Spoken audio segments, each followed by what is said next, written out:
শিবির এখন কি করবে? বিএনপি রাজনীতির চারপাশ থেকে কিন্তু তাদেরকে ঘিরে ফেলেছে। এখনই বোঝা যাবে তাদের রাজনৈতিক দূরদর্শিতা কতটুকু, তারা কতটুকু প্রিপারেশন নিয়ে রেখেছে প্রতি মুহূর্তে দুঃসময়কে মোকাবেলা করার জন্য। শিবিরের কি সেই ক্ষমতা আছে? নিজের লোকবল, জনশক্তি বা ম্যান পাওয়ারকে রক্ষণাবেক্ষণ, তাদের সমর্থকদের নিরাপত্তা দেওয়া, এগুলো রাজনৈতিক বিষয়। আপনি যদি তাদেরকে নিরাপত্তা দিতে না পারেন, তারা যদি নিরাপদ বোধ না করে আপনাকে সমর্থন দিয়ে, তাহলে সমর্থন দিবে কেন? যেখানে নিরাপত্তা, মানুষ তো আসলে সেখানেই যায়, স্বাচ্ছন্দ্যে যায়, কখনো জোর করে যায়। মনে করেন মিডিয়া আরও প্রচুর মিথ্যা বলা শুরু করে দিবে শিবিরের বিরুদ্ধে, ফ্রেমিং করবে, কোণঠাসা করবে এবং এক গড়কোণে করে দিবে, সমাজ থেকে বিচ্ছিন্ন করে দিয়ে মৃত্যুর জন্য উপযোগী করে তুলবে। আপনাদেরকে হত্যার সম্মতি আদায় করবে সেই আওয়ামী লীগ এবং ভারতের মতো। নুরুল কবির, প্রথম আলোর মতিউর রহমান, আনিস আলমগীর, পান্না, নীলা ইসরাফিল, সামান্তা শারমিন, আরও যারা আছে তারা উপর্যুপরি লিখে যাবে। তুষার আবদুল্লাহ তো রয়েছেই। বিএনপির ভারত আরও উগ্রভাবে বিএনপিকে ব্যবহার করবে, আক্রমণাত্মক করে তুলবে, প্রশাসনিক আক্রমণ চলবে, আইন শৃঙ্খলা বাহিনীর আক্রমণ চলবে শিবিরের উপরে, জামায়াতের উপরে। এরপরে পুলিশে তো আবার বেনজির, হারুন, আলেপ, প্রদীপ, হারুন, এদের কথাই, এদের নির্দেশে পুলিশ চলবে। তাদের সাথে সম্পর্ক তো মধুর, কারণ তাদের কাছে নিরাপত্তা রয়েছে, অর্থ রয়েছে। সিপিবি, ইউনিয়ন, ছাত্রমৈত্রী, ঘুমন্ত, লুপ্ত, সুপ্ত আওয়ামী লীগ, তারাও নানানভাবে আক্রমণ করা শুরু করবে। বিএনপি ফ্রন্টিয়ার ভ্যানগার্ড হিসাবে, আক্রমণাত্মক ফ্যাসিবাদী ভ্যানগার্ড হিসাবে শিবিরকে বুলিং, শেমিং করা শুরু করবে। আর মিডিয়ার চতুর্মুখী আক্রমণ তো থাকবে। ইতিমধ্যে ব্যাংক আইন সংশোধন করে ইসলামী ব্যাংক সহ অন্যান্য আর্থিক প্রতিষ্ঠানগুলো কেড়ে নেওয়ার পায়তারা প্রায় চূড়ান্ত হয়ে গিয়েছে। এখন জামায়াতের নেতৃত্বে যে 11 দলীয় আন্দোলন চলছে, এই আন্দোলন যেন দানা বেঁধে উঠতে না পারে, এ কারণে সিটিসি থেকে,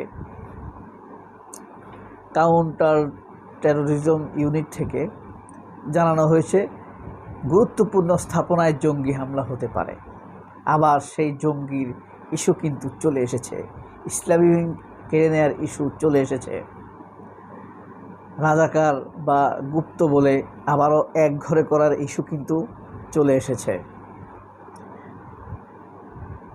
ইসলামী বিশ্ববিদ্যালয়ের ছাত্রদলের সভাপতি স্পষ্ট বলে দিয়েছেন, শিবিরকে হয় নিজ হাতে হত্যা করব, নয়তো ফাঁসিতে ঝুলাবো। বাংলাদেশের কেউ কি কিছু বলেছে?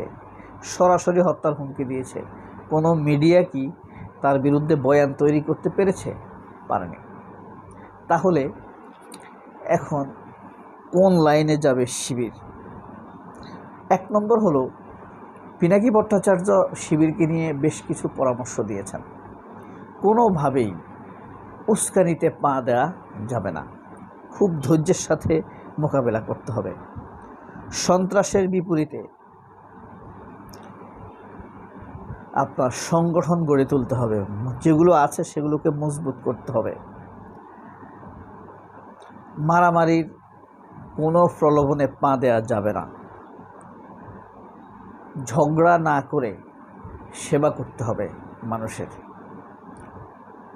এবং যে কোনো ঘটনার তথ্য উৎপত্তি প্রমাণ রেখে দিতে হবে।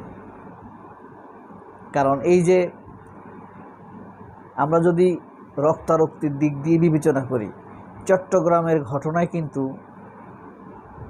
ছাত্রদল জিতেছে, হামলা করেছে, কয়েকজনকে মেরেছে, গোড়ালি আলগা করে ফেলেছে, অস্ত্র প্রদর্শন করেছে, তারা ভয় দেখাইতেই চায়। কিন্তু শিবির প্রমাণ রেখে দিয়েছে, রামদাহাতে প্রমাণ, তারপর মারামারির প্রমাণ, দেয়াল লিখন মোছার প্রমাণ, হ্যাঁ, এগুলা কিন্তু শিবির রেখে দিয়েছে। তথ্য প্রমাণ রেখে দিতে হবে। তথ্য প্রমাণ দীর্ঘমেয়াদে আপনাকে জিতিয়ে দিবে। হ্যাঁ, নিজের ভিতর থেকে যেন কোনো উগ্রপন্থী বা প্রলোভনে প্রলুব্ধ না হয়ে উস্কানিতে পা না দেয়, সেদিকে খেয়াল রাখতে হবে। আর তারা যে জিনিসগুলো দিয়ে উস্কানি দিবে সেটা হলো রাজাকার, গুপ্ত, তাদের বাপদাদার দেশ হিসেবে তারা দুনিয়ার সব বানাটিয়া, তারা এই দেশের মালিক। সাংগঠনিক শৃঙ্খলা, হ্যাঁ, এগুলো দিয়ে অ্যাটাক করবে তারা, কালচারাল অ্যাটাক করবে তারা। এবং শিবিরকে অ্যাটাক করার মাধ্যমে মূলত সরকারের একটা জিনিস স্পষ্ট হবে। 2, আন্তর্জাতিক স্বীকৃতির দিক দিয়ে সরকার দুর্বল। একটি নতুন সরকার নির্বাচিত হয়েছে, 2 মাস অতিক্রান্ত হয়েছে, কোনো দেশের থেকে এখনও তাদেরকে আমন্ত্রণ জানানো হয় নাই। এখন শিবিরকে আক্রমণ করার মাধ্যমে তারা আন্তর্জাতিক মহলের নজরে আসতে চাইবে যে আমরা দেশে জঙ্গিবাদ দমন করতেছি, ইসলামী উগ্রপন্থীদের দমন করতেছি, এসব তারা দেখাতে চাইবে। মির্জা ফখরুল কিন্তু সেই কথা স্পষ্ট বলে দিয়েছেন, ঠিক আছে, যে তারা অবশ্যই জামায়াতকে নির্মূল করবে। নির্মূল, খুব নিষ্ঠুর শব্দ, শেষ শব্দ বলে দিয়েছেন সিপিবির এই রাজনৈতিক বোদ্ধা, যাকে সবাই রাজনৈতিকভাবে ভদ্র এবং ক্লিন ইমেজের ব্যক্তি হিসেবে বিবেচনা করে। তবে মির্জা ফখরুলের এই বক্তব্য ট্রান্সলেট করে অবশ্যই American embassy, France embassy, German এম্বাসিতে পাঠানো উচিত।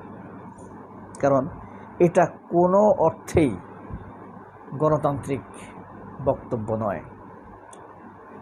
সবাই অনেক ভালো থাকবেন।